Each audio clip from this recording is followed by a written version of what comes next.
Hello everybody, this is the Ship Modelers Library. Today I will show you a book, The Baltimore Clipper by Howard Irving Chappell, its origin and development. Fast, lightly rigged and sleekly styled with wide clear decks, the Baltimore Clipper appeared in American waters about the time of American Revolution and instantly launched a colorful and romantic chapter in maritime history.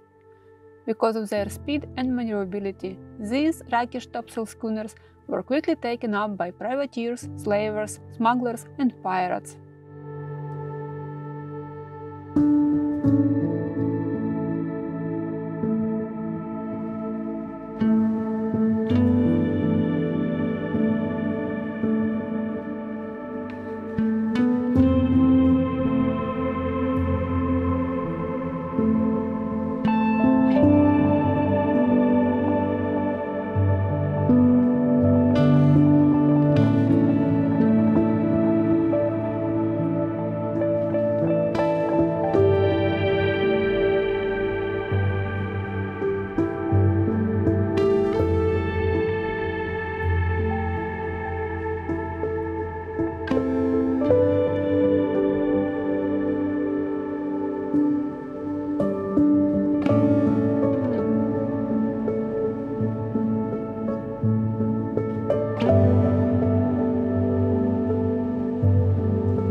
Thank you for watching. Let me know in the comment section below which book would you like to flip through in the next edition.